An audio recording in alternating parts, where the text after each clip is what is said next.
Morning everyone. Welcome to TSN English class. Book Hornbill, chapter number 8, The Silk Road, written by Nick Middleton. Here in this chapter in Silk Road, Nick Middleton describes about his journey. A flawless half moon floated in a perfect blue sky. On the morning we said our goodbyes. Extended bank of cloud-like long French loaves glowed pink as the sun emerged to splash the distant mountain top with a rose-tinted blush. Now that we were leaving Ravu, Lamo said she wanted to give me a farewell present.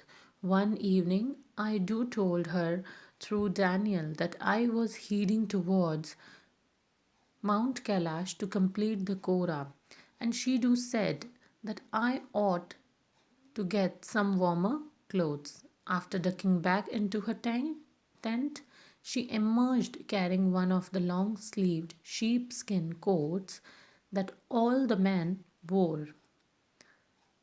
Your Teston seized me up as we clambered into his car. Ah, yes, he declared, Drogba, sir. Here in these lines and Silk Road, Nick Middleton describes his thrilling but his difficult journey through the Tibetan Himalayas. So in the first paragraph, he is describing about the weather. So the weather is flawless, and in this blue clouds, the sky or the moon, half moon floated very perfectly and look very flawless and very fabulous in that sky. So in blue sky or in blue clouds, half moon is looking very flawless. We said our goodbyes. At that time they are saying their goodbyes to the moon.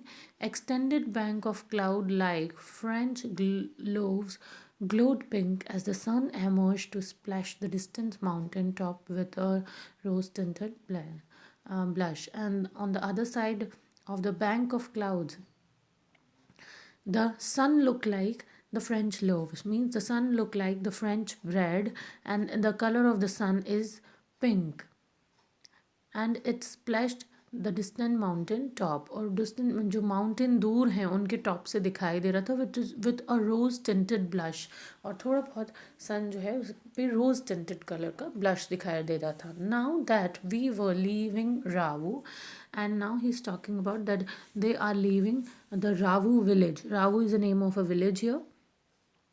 Lamo said she wanted to give me a farewell present, and Lamo is the name of a woman. Uh, um, she's having a guest house over there where these peoples are taking rest over there. So the guest house lady Lamo, she wanted to give farewell to the narrator of this chapter. One evening, I do told her through Daniel that I was heading towards Mount Kailash to complete the Korah. एक शाम को narrator ने अपने Daniel के through this lady लामो को एक बात कही that he wanted to complete his journey of Mount Kailash to complete the Korah, and she do said that I ought to get some warmer clothes. And reply of that, that lady Lamo is saying that if he wanted to complete that journey, or he wanted to complete the Korah, then he need to bring some warmer clothes with him. After ducking back into her tent, here the word ducking back means bending down backwards. So after coming from her tent, she emerged carrying one of the long sleeved sheepskin coat. She's carrying a very long sleeves coat which is made up of sheepskin with her. So because all the men over there in that village, they wear these kinds of coat. Here Zetan seized me up as we clambered into his car. Ah, yes, he declared, Drogba, sir. Here Zetan ने उसे ठीक से देखा, because उसकी car में सभी लोग बहुत ही discomfort clambered into his car because everybody is जब वो क्लाइम कर रहे थे उसकी कार में तो सब कठिनाई से या बहुत ही डिस्कम्फर्ट से चढ़ रहे थे as yes he declare Drogba sir so he saying कि सो उस वक्त उसने कहा कि Drogba sir you are like a आप एक पशुपालक या एक खाना बदोश की तरह लग रहे हैं. We took a shortcut to get off the Shanton. Zeton knew a route that would take us southwest almost directly toward Mount Kailash. It involved crossing several fairly high mountain passes, he said, but no problem, sir. He assured us if there is no snow, what was the likelihood of that? I asked, not knowing, sir, until we get there. Here in these lines, here the narrator of the chapter is talking about the route. We took a shortcut to get शतांग. तो उन्हें शांगतांग जाने के लिए एक shortcut route लेना पड़ा. Jetan knew और route that would take us south west. और जेतन को ये रूट के बारे में ही knew about that route which take them to south west almost directly towards mount Kailash, जो उन्हें डायरेक्टली माउंट कैलाश तक ले जा सकता था. It involved crossing several fairly high mountains. That means it involves so many mountains which are covered. Fairly high mountains means the mountains which are covered with snow. So snow covered mountain, he said, but no problem, sir. But again he assured them that there is no problem, sir. If there is no snow, what was the likelihood of that? I asked. So उसने उन्हें assure किया कि sir जिन रास्तों से मैं आपको लेके जा रहा हूँ there is no problem in those areas. So अगर बर्फ़ नहीं हुई तो we can pass all the route very safely. मैंने पूछा कि क्या बर्फ़ की संभावना है. यह author is asking there is there anything that कि बर्फ़ हो सकती है. Then he is giving reply, not knowing sir until we get there. जब तक हम वहाँ नहीं पहुँचेंगे, until we reach there, then we don't know about all the situation. From the gently rolling hills of Ravu, the shortcut took us across vast open plain with nothing in them except a few gazelles. Here in these lines, from the gently rolling hills of Ravu. Ravu गांव के जो घुमावदार पहाड़ियाँ थी. The shortcut took us across vast open. So ये shortcut से जाते हुए ये बहुत ही बड़े प्लेन्स पर जा पहुँचे. With nothing in them except a few gazelles. वहाँ पर कुछ भी नहीं था except few gazelles. Gazelles here means crowd of some deers. So कुछ हिरन के वहाँ पर झुंड थे. That would look up from the nibbling the arid pastures and frown before bounding away into the void further on where the plains become more stony than grassy. A great herd of wild ass came into view. Zeton told us we were approaching them long before they appeared.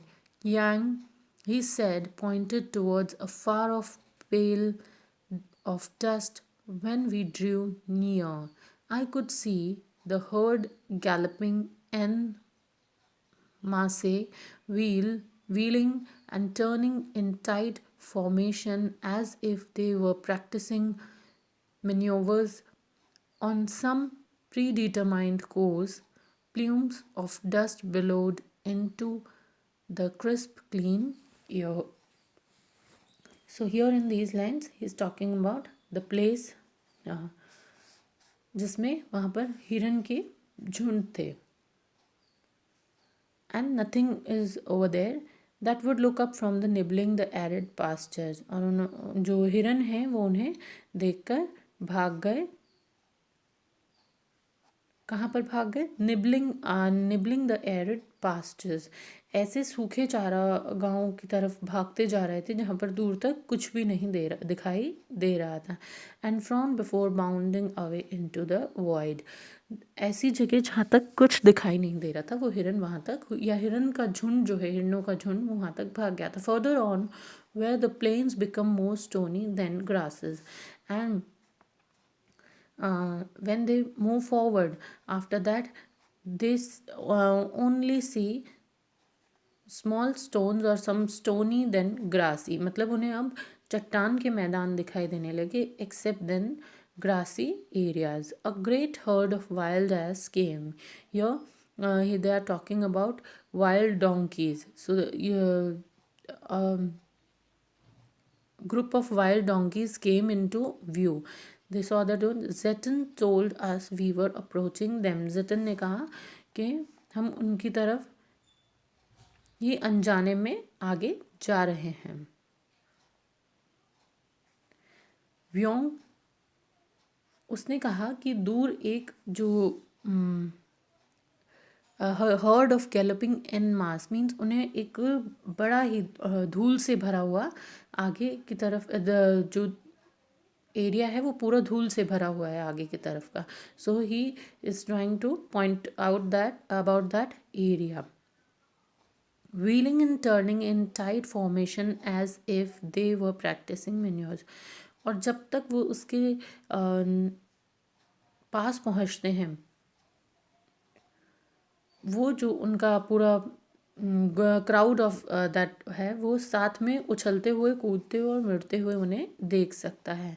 And यह जो उन लोगों ने आपस में झुंड बनाकर जो मोर्चा बंदी कर रहे हैं वो लोग, यह मैन्योर्स मीन्स मोर्चा बंदी कर रहे हैं कि जैसे वो बने बनाए रास्तों पर दौड़ रहे हैं और बहुत ही परफेक्टली प्री डिटरमाइंड कोर्स बहुत ही परफेक्टली दौड़ रहे हैं उस तरह ही. और उसी वजह से जो धूल है या जो मिट्टी है, प्लूम्स ऑफ डस्ट मीन्स मिट्टी का जो गुबार बन चुका है, वो क्लीन एयर में crisp in that clean air means हवा में ऊंचा उड़ रहा है. So here the word billowed means billowed into crisp. Billowed into crisp means swelled up or rose high. So something which is swelled up and rose high. And maneuvers means strategic movement of troops. So that here the narrator is describing about the troop of wild ass. Next, as hills started to push up once more from the rocky wilderness, we pass solitary drogbas tending their flocks. Here in these lines, the narrator is describing about as hills started to push up once more than the rocky wilderness. जब वो hills को पार करके they reached in the rocky areas. Then we pass solitary drogbas. Here they are, drogbas are the जो खाना बदोश लोग होते हैं वो उन तक पहुंच गए. Tending their flocks. तो इधर जो खाना बदोश लोग हैं they are tending their flocks means they जो लोग हैं खाना बदोश लोग वो अपने जानवर या अपने जानवरों के झुंड को इन चारा गांव में चरवा रहे थे.